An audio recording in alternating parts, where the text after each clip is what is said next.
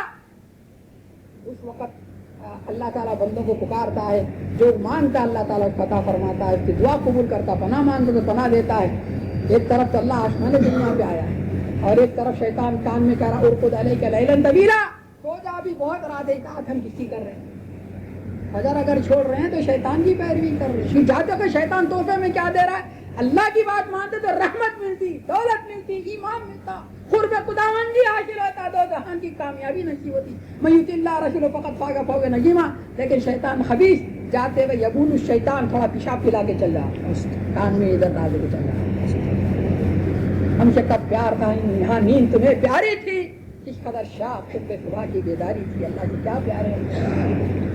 جب دن بھر شیطان کو لعنت کرتے رہنا، پھر صبح اس کا پیشاب پینا. انہیں دوسرے ساتھیوں سے بولنا کہ بے وقوف ہے، دیکھو یہ تو میرا مرید ہے، ڈیلی پیشاب پی رہا میرا، صرف میرے کو لانے پر تو لانا ہے، پھیلے پر تو خود کرے، لعنت کرے شیطان کو. خود کر رہا، نماز چھوڑ دے رہا، خود بے ایمانی خود کر رہا، زنا خود کر رہا، چوری خود کر رہا، جوا میرے کو لعنت کر رہا ہے. ایسا بے وقوف ہے. قیامت کے دن میں بولے گا میں تم، قیامت کے دن تقریر کرے گا، بڑا مقرر ہے شیطان، تو خطبہ دے گا، کہے گا بہت بڑی تقریر ہے، اس میں سے چاہیے میں تم کو بلایا، تم نے میری دعوت قبول کر لی. فلا تلومونی لوموا انفسکم، تم مجھ پر لعنت نہ کرو، اپنے اوپر لعنت کرو. بھائی میں دعوت دیا آپ کو، پھر شام کے کھانے کی دعوت ہے، آپ کی مرضی آئے نہ آئے. شیطان نے دعوت دیا، آپ کے اختیار میں تھا، اس کی دعوت قبول کرتے نہ کرتے، اس نے مجبور تھوڑی کیا ہوا. شیطان نے کہا ایسا کرو، وسوسہ ڈالا، آپ نہیں مانتے ہو کسی بات. تو بہرحال یہ تفصیلات میں نہیں جاتا. دوسرے یہ کہ قرآن عظیم الشان، ہمارا ایمان یہ، دوسرے مذاہب میں اور اسلام میں یہ فرق یہ ہے کہ وہ دوسرے انبیاء کو نہیں مانتے یا ان کی شان میں گستاخی کرتے ہیں، جیسے یہود محمد صلی اللہ علیہ وسلم نہیں مانتے، عیسائی محمد صلی اللہ علیہ وسلم نہیں مانتے وغیرہ. لیکن ہمارے جو تعلیم دی گئی آمن الرسول بما انزل الیہ من ربہ والمؤمنون کلنا آمن باللہ وملائکتہ وکتبہ ورسلہ لا نفرق بین احد من رسلہ.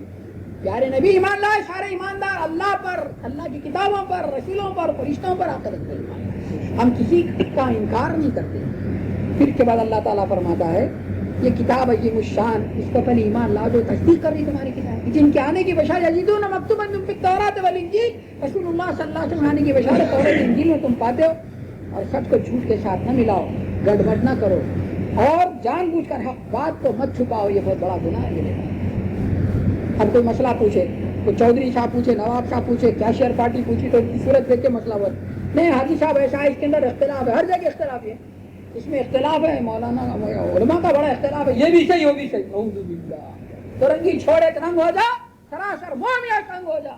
دو باتیں کیسے ہو سکتی؟ دو تلواریں ایک میان میں کیسے آ سکتی؟ ایک مولوی صاحب گئے، ان کا دھندا یہ تھا جہاں روٹیاں ووٹیاں کھاتے رہنا، بریانی کھانا، بولا نہیں بابا یہ بھی اختلافی مسئلہ، یہ بھی ہوتا ہے. وہاں بھی وہاں کے نوجوان ہوشیار تھے، بولے استاد یہ اللہ کے وجود کے بارے یہ بھی اختلافی مسئلہ ہے. تو میرا بھائی لوگ کیا اللہ کے وجود کو ثابت کرنا ہے، نہیں اختلافی مسئلہ کچھ کہہ نہیں سکتا، کیا کہیں گے پھر آپ؟ اللہ کے وجود کے اختلاف ہے. افی اللہ شک فی فاطر السماوات والارض، ارے اللہ کے بارے میں شک ہے، ایسی بات ہے، مت بولیے اختلاف نہیں ہے. اب یاران ہم سفر میں حادیث بھی گھڑ لیے، امت کا اختلاف رحمت ہے، نعوذ باللہ، فیبریکیٹڈ روایت ہے، تو موضوع روایت ہے. اختلاف میں رحمت بندی رحمت ہے، تو اللہ فرما رہا اختلاف مت کرو، ولا تفرقوا، اور نہیں رحمت ہے، نعوذ باللہ، حول ولا قوت الا باللہ، واعتصموا بحبل اللہ جميعا ولا تفرقوا، سب مل کر اللہ کی رضی کو مضبوطی کا دامن فرقہ مت کرو. حدیث گھڑ کے بولے نہیں اختلاف، امت کا اختلاف رحمت ہے، کہاں رحمت ہے؟ جہمت ہے. تو بہرحال اس کے بعد میں اللہ تعالیٰ فرما رہا ہے نماز کو ٹھیک طور پر بلا ناغہ اپنے وقت پر ادا کرو، جھکنے والوں کے ساتھ جھکو. یہاں نماز اب جب آپ کا دل چاہے نہیں پڑھ سکتے. ان الصلاۃ کانت علی المؤمنین کتابا موقوتا، وقت مقررہ پر نماز ادا کرنا اللہ نے فرض کر دیا ہے. اب جب چاہے اب فجر کی نماز اس وقت نہیں پڑھ سکتے، کل کی ظہر کی نماز ایڈوانس جدید نہیں کرا سکتے، وقت مقرر کر دیا اللہ تعالیٰ، آپ جب چاہے اس کو نہیں پڑھ سکتے. آپ اسی طرح نماز کے اعتدال کے ساتھ وہ نماز کو بولنے لا صلاۃ الا بحضور القلب، وہ نماز قبول نہیں جس میں حضور قلب نہ ہو. صحیح بخاری شریف کی روایت ایک صحابی آئے نماز وہ تیزی سے پڑھے جانے لگے تو اللہ کے نبی کو آ کے سلام کیے, ارجع صلی فإنک لم تصلی, لوٹ جا نماز پڑھ, تو نے نماز نہیں پڑھی. 3 مرتبہ لوٹا دیا. میں چوتھی مرتبہ تکرار کروں نے کہا یا رسول اللہ میں کون سی نماز پڑھوں؟ تو آپ نے پھر اطمینان سے نماز پڑھ کر دکھائی, قیام رکوع سجدہ کا. صلو کما رأیتمونی اصلی, نماز ایسی پڑھو جیسے تم نے مجھے پڑھتے دیکھا. یہ نماز قبول نہیں ہے میرے بھائی. خشیت جنت الفردوس کے وارث کون ہوں گے؟ قد افلح المؤمنون الذین فی صلاتہم خاشعون. کامیاب و ایماندار سب سے پہلی صفت اپنی نمازوں میں وہ خشوع اختیار کرتے ہیں. تعبد اللہ کأنک تراہ وإن لم تکن تراہ فإنہ یراک. اللہ کی عبادت ایسی کرو جیسے تم اللہ کو دیکھ رہے ہو ورنہ اللہ تو تمہیں دیکھ رہا ہے. استحضار کی کیفیت ہے. دوسرے جھکنے والوں کے ساتھ جھکو سے مراد بعض مفسرین کہتے ہیں یہاں جماعت سے نماز یعنی نماز پڑھنے والوں کے ساتھ پڑھو. اسی آیت سے بعض حضرات نے جماعت کو واجب قرار دیا ہے, لیکن صحیح یہ ہے فتح القدیر وغیرہ میں سلف صالحین کا مسلک یہ ہے کہ جماعت سے نماز پڑھنا سنت مؤکدہ ہے. دوسرے لوگوں کو تم نیکی کا حکم دیتے ہو اور اپنی خبر نہیں لیتے, یہ بہت بڑا جرم ہے. یہاں 1-2 باتیں میں آپ سے عرض کروں. ایک تو یہ کہ اتامرون الناس بالبر وتنسون انفسکم وانتم تتلون الکتاب افلا تعقلون. کیا تم لوگوں کو نیکی کا حکم دیتے ہو خود اپنے آپ کو فراموش کر دیتے ہو حالانکہ تم کتاب کی تلاوت کرتے ہو؟ کیا عقل سے کام نہیں لیتے؟ تو بعض لوگ کہ کیا تبلیغ کرنا ہے ہم خود عمل نہیں کر رہے ہیں. علماء کبار نے اس آیت کی تفسیر میں یہ بیان کیا ہے, جیسے تفسیر ابن جریر ہے اور دوسری تفسیر فتح البیان وغیرہ میں, کہ یہاں اللہ تعالیٰ نے بے عمل آدمی سے یہ نہیں کہا کہ تم تبلیغ نہ کرو. شر یعنی جس چیز پہ کی جا رہی ہے بے عملی پر کی جا رہی ہے, بلکہ جو آدمی کوتاہی کر رہا ہے اس کو چاہیے کہ تبلیغ کرتے رہے. اس کو ایک دن غیرت آئے گی, شرم آئے گی, کوئی نہ کوئی ٹوکنے والا اس کو ٹوکے گا کہ بھئی آپ بار بار بولتے ہیں مثالی میں روزانہ بہت کھڑے کے لوگوں نماز پڑھو جہاں چھٹی مسجد چلے اور میں مسجد کو نہیں آیا. ایک نہ ایک دن کو تو بولے بے غیرت صاحب آپ ہم کو بولتے ہیں مسجد بجا آپ یہیں کھڑے رہتے. یہ تو ذریعہ ہو جائے گا میرے عمل کرنے کا. یہ بات غلط ہے کہ آپ عمل نہیں کریں ضروری نہیں کرنا, اجماع امت کے عقیدے کے خلاف ہے. پہلے تو یہ کہ انسان کوشش کرے خود عمل کرے لیکن کوتاہی ہو رہی تھی اجتماعی کا تبلیغ چھوڑ دے. یہ فرض جو تبلیغ کی ہے فرض کفایہ یہ ثابت نہیں ہوتا امت سے.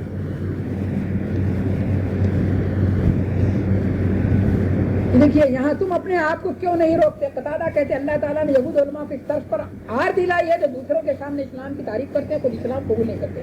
اسے یہ نہیں سمجھنا چاہیے کہ جو شخص خود عمل پیرا نہ ہو وہ دوسروں کو بھی منع نہ کرے, کیونکہ یہود کو زجر ان کی امر بالمعروف پر نہیں بلکہ ترک عمل پر ہے, اور جو شخص داعی ہو کر خود عمل نہ کرے اس کو دوسروں سے زیادہ سزا ملے گی.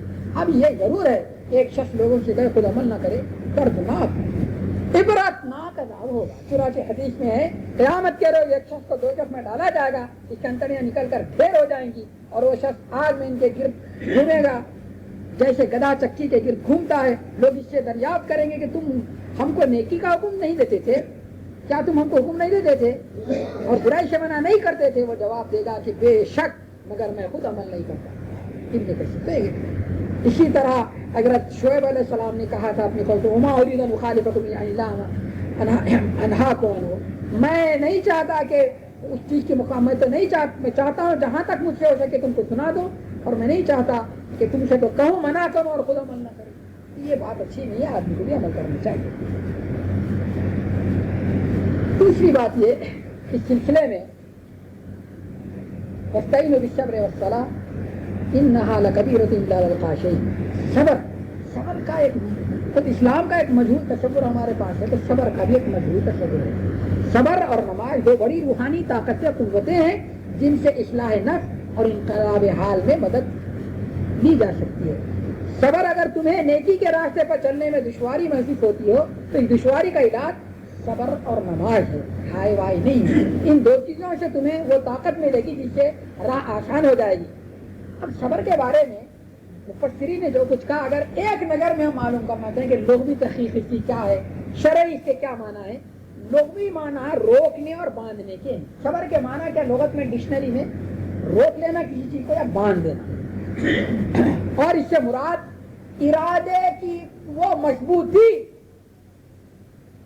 ارادے کی وہ صبر ہے، یہ ارادے کی وہ مضبوطی، عزم کی وہ پختگی، کاشات نفس کا وہ انضباط ہے جسے ایک شخص نفسانی ترغیبات اور بیرونی مشکلات کے مقابلے میں اپنے قلب اور ضمیر کے پسند کیے ہوئے راستے پر لگاتار پڑھتا چلا جائے. اور ارشاد کا مدعا یہ ہے، ارشاد الہی کہ اس کا اخلاقی صفت کو اپنے اندر پرورش کرو، اس کو باہر سے طاقت پہنچانے کے لیے نماز کی پابندی کرو، اور ہر موقع پر یہ دیکھو کہ اللہ تبارک و تعالیٰ کا کیا حکم ہے، اللہ تعالیٰ کا ہم سے کیا مطالبہ ہے. صبر کا بھی ہمارا یہ تو مفہوم ایک نظر میں آپ نے شرعی اور اس کے لغوی معنی معلوم کیے. صبر کی 3 قسمیں، ایک مصیبتوں پہ صبر کرنا، دوسرے جس کام کے کرنے کا اللہ تعالیٰ نے حکم دیا اس کو کرنا، تیسرے سب سے اعلیٰ درجے کا صبر ہے جن چیزیں سے اللہ نے منع کیا اس سے رک جائے. اب ہمارے ذہن میں صرف یہ مصیبت میں کسی کے انتقال پر، مال کے چھوٹ جانے پر صبر کر کے بیٹھے رہنا، یہ آخری درجہ ہے، چھوٹا سا صبر ہے، وہ بھی ہمارا پورا نہیں. اصل میں جو مصیبتوں پر ہاوائی نہ کرنا، وَلَنَبْلُوَنَّكُمْ بِشَيْءٍ مِّنَ الْخَوْفِ وَالْجُوعِ وَنَقْصٍ مِّنَ الْأَمْوَالِ وَالْأَنفُسِ وَالثَّمَرَاتِ وَبَشِّرِ الصَّابِرِينَ الَّذِينَ إِذَا أَصَابَتْهُمْ مُصِيبَةٌ قَالُوا إِنَّا لِلَّهِ وَإِنَّا إِلَيْهِ رَاجِعُونَ أُولَٰئِكَ عَلَيْهِمْ صَلَوَاتٌ مِّن رَّبِّهِمْ وَرَحْمَةٌ أُولَٰئِكَ هُمُ الْمُهْتَدُونَ. کہ ایمانداروں ہم تم کو آزماتے رہیں گے، مال کی کمی، جانوں کی کمی، نتائج کی کمی، زراعت وغیرہ کی کمی سے، اور جہاد اور بیماری وغیرہ میں، لیکن خوشخبری سنا دو صبر کرنے والوں کو، جب ان پر کوئی مصیبت آن پڑتی تو کہتے ہیں ہم اللہ ہی کی ملک ہیں، اللہ کی طرف ہم کو لوٹ کر جانا ہے. ان کے لیے سلامتیاں ہیں، رحمت خصوصی کے مستحق ہیں، اور یہی لوگ ہدایت پر گامزن ہیں. صبر، یہ جو صبر ہے اس کی 3 قسمیں ہیں، صفح جمیل، ہجر جمیل، صبر جمیل. صفحن کہتے ہیں مسافر، اسی لیے مسافر کہتے ہیں 2 ہتھیلیوں کا نہیں. اللہ تعالیٰ پیارے حبیب کو فرما رہا فَاسْفَحِ الصَّفْحَ الْجَمِيلَ، اے پیارے نبی صفحہ جمیل اختیار کرو. کوئی بد اخلاقی سے پیش آئے، اذا خاطبهم الجاہلون قالوا سلاما، جاہل اگر مخاطب ہو سلام، اللہ تم کو سلام کرے. ہجر جمیل ہے، جگہ چھوڑ کر چلے جا. وَهْجُرْهُمْ هِجْرًا جَمِيلًا، مکے میں 13 سال آپ کو تکلیف دی گئی تو اللہ نے فرمایا چلے جا، ہجرت کرو میرے لیے. صبر جمیل یہ پیشانی پہ بل بھی نہ آئے. جیسا کہ یعقوب علیہ السلام کو بیٹوں کی طرف سے تکلیف پہنچی تو انہوں نے کیا کہا، انما اشکو بثی وحزنی اللہ فصبر جمیل، میں اپنی پریشانی اللہ کے حضور پیش کرتا ہوں، صبر جمیل میرا طریقہ. من کنوز البر کتمان المصائب ما صبر من بث، ایک نیکیوں کا خزانہ اپنے کیا ہے، اپنی پریشانیوں کو چھپانا ہے، اللہ ہی سے ظاہر کرنا. انما اشکو بثی وحزنی اللہ، اللہ کے سامنے پیش کرنا. اور جس نے بیان کر دیا لوگوں سے اس نے صبر نہیں کیا. ہم کیا کر رہے ہیں، گھنٹہ بھر کسی کی برائی کیا، انہوں نے ایسا کیے، میرے پیسے کھا گئے، وہ ایسا کیے، میرے ساتھ بےمانی کیے، بلا کرے، دغا کیے. صبر کر کے بیٹھ گیا، ان اللہ ماشاء، صبر کر کے گھنٹہ بھر تو سنا دیا ہمارے کو، خلاص سنا دیا، بعد میں ادھر کہاں رہے گا. ہمارا صبر ایسا ٹونڈا کر رہا ہے، جو کچھ کر رہے ہیں وہ ایسے ہی لیپس ہو جا رہا ہے، ہماری سروس پوری لیپس ہو جاتی ہے. جانے کے بعد میں نہیں رہے گا اکاؤنٹ، بینک بیلنس کچھ نہیں رہے گا. اتنی گھنٹہ بھر والے کیوں گرا، گھنٹہ بھر والے لوگوں نے پیسے کھا دیا، کیا کرنا ہمیں کیا دیا، وہ بیچ کے منگایا، ہمیں اس کو گڑبی میں بھیجا، وہ پلان کیا، وہ بولا میرا سالا ہے، میرا بہو نہیں ہے، کیا کیا گھنٹہ بھر ہو گیا، جو کچھ احسان کی کوئی جگہ نہیں، ضائع ہو گیا آپ کے لیے. تو نے صدقات کو مل نے والا تھا، اپنے خیرات اور صدقات کو احسان جتا کر اور تکلیف دے کے ضائع مت کرو، اس کے بعد بھریں. مگر جناب صبر کر کے بیٹھ گیا، ان اللہ ماشاء، حجی صاحب صبر کہاں کرے آپ، تو پبلسٹی کر دی ہے کیا، اگر گیا جائے ہمارا صبر بھی ہے تو ایسا. اللہ کے اطاعت کرنا سیکنڈ گریڈ ہے، اللہ نے جن چیزوں سے منع کر دیا اس سے رک جانا تھرڈ گریڈ. اب رہا قرآن نے استعانت نستعین بالصبر، اللہ تعالیٰ نے کہا اللہ ہم جب کہتے ہیں ایاک نعبد و ایاک نستعین، اے اللہ ہم تیری عبادت کے تجھی سے مدد طلب کرتے ہیں. استعانت کے بہت سے طریقے بتائے گئے. ایک تو اپنی حاجتیں اللہ کے سامنے پیش کرنا، دوسرے کہ اپنے سارا کا سارا بھروسہ اللہ تعالیٰ پر ہونا، تیسرے نعمتوں پہ اللہ کا شکر ادا کرنا، اور چوتھا ہے مصیبتوں میں صبر کرنا. تو اس کی مثال یہ جو ہے مصیبتوں پہ صبر کرنا ہے. دنیا دار المحن ہے، غم کی وادی ہے، شیطان کی دکان ہے، یحییٰ بن معین کہا کرتے تھے، جس میں شر و فساد کی سوا کچھ نہیں. اُفٍّ للدنیا وأيامها فإنا للحزن مخلوقه همومها لا تقضي ساعة عن ملك أو ذوقه. دنیا اور ایام دنیا پر افسوس ہے کہ حزن اور غم کے لیے بنائی گئی ہے، اس کے غم ایک گھڑی کے لیے ختم نہیں ہوتے. کا بادشاہ کے لیے ہو یا بازاری آدمی کے لیے، درویش ہو کے شاہ، امیر ہو کے گدا، سب غم اور ہم میں مبتلا ہیں، ہدف بلا ہیں۔ بات صحیح ہے، لقد خلقنا الانسان فی کبد، اللہ تعالیٰ کا ارشاد کہ ہم نے انسان کو سختی میں پیدا کیا، چونکہ اللہ تعالیٰ ہی ہماری غم سے آزمائش کرتے ہیں، مصیبت میں مبتلا کرتے ہیں، رلاتے اور ہنساتے ہیں، انہ اضحک و ابکا، وہی مارتے اور دلاتے ہیں، وانہ اغنا و اقنا، وہی غنی کرتے اور فقیر کرتے ہیں، وانہ امات و احیا، وہی مارتے اور دلاتے ہیں۔ اسی لیے اللہ تعالیٰ ہی ہمیں مصائب سے بچنے کا طریقہ بھی بتاتے ہیں، اور وہ طریقہ صبر ہے۔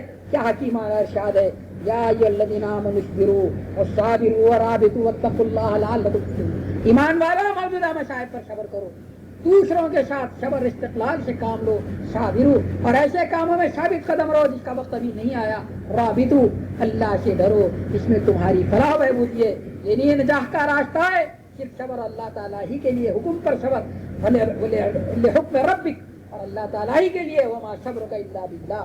ہاں صبر کرنے سے مصائب کی برداشت سہل ہو جاتی ہے، غم کے بعد چھٹ جاتے ہیں، فکر کا بوجھ ہلکا ہو جاتا ہے، اسباب کی راہ سے اگر انسان مصائب کو دور کرنا چاہے، غم سے گلو خلاصی حاصل کرنا چاہے، راحت کی امید باندھے تو سوائے حسرت و جاگ سے کچھ نہیں۔ حق تعالیٰ سے اگر محبت ہو اور مصیبت کو انہی کی طرف سے دیکھو تو مصائب کا آسان ہونا ضروری ہے۔ اس کی مثال ایک تاریک کمرے میں کوئی چیز تمہیں آ لگی اور تم تڑپ اٹھے، تمہیں معلوم نہیں مارنے والا کون ہے، جب تم نے چراغ منگوایا اور دیکھا یہ تو تمہارا شیخ ہے یا تمہارا محسن باپ یا عزیز دوست یا محبوب ہستی ہے جس سے کسی صورت میں تم آغاز کی توقع نہیں کر سکتے، تو تمہارا جاننا بے شک تسلی اور تسلی کا باعث ہوگا۔ لائٹ لگا دیا، بچہ مذاق سے مار دیا، دودھ پیتا بچہ، آپ اس کو غصہ کا ڈر میرا لان ہے کہ جواب کیا کریں۔ اگر مصیبت اللہ کی طرف سے آئی ہے تو ہائے بھائی کیسی، ہائے بھائی کیسی۔ ہم کو جو ادب سکھایا گیا ہے ان کسی مصیبت پر انا للہ و انا الیہ راجعون کہنا چاہیے، اور پھر اللہ کے حبیب فرماتے اس کے بعد جو دعا پڑھے، اللہم اجرنی فی مصیبتی واخلف لی خیرا منہا، اے اللہ اس مصیبت میں تو اجر عطا فرما اور اس سے بہتر نعمت بدل عطا فرما۔ اگر ابو سلمہ کا انتقال ہو رہا تھا، آنکھ بھیجے ہوئے تھے دیدے، رسول صلی اللہ علیہ وسلم ایسے وقت پہنچ گئے، چھوٹے معصوم بچے ہیں، چیخنے لگے تو آپ نے کہا خبردار خبردار، تمہاری زبان سے جو کچھ کلمات نکلیں گے فرشتے آمین کہہ دیں گے، یہ وقت صبر کا وقت ہے۔ پھر اس کے بعد میں آپ نے کہا مرنے والے کے قریب جو لوگ ہوں ان کو چاہیے کہ مرنے والے کی آنکھ فوراً بند کر دیں، کیونکہ روح آنکھ سے نکلتی ہے تو بشارت اس کا تعاقب کرتی ہے۔ پھر آپ نے ابو سلمہ کی آنکھ بند کر دیے۔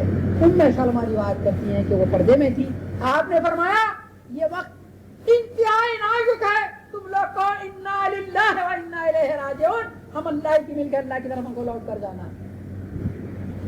ایسے لوگوں کے لیے کیا ہے، اولئک علیہم صلوات من ربہم ورحمہ، اولئک هم المہتدون، ان کے لیے سلام دیا، رحمت خصوصی کے مستحق ہے اور ہدایت پر لوگ گام جانے۔ اس کے بعد تو اللہم اجرنی فی مصیبتی واخلف لی خیرا منہا، یا اللہ اس مصیبت میں اجر عطا فرما، اس سے بہتر اجر بدل عطا فرما۔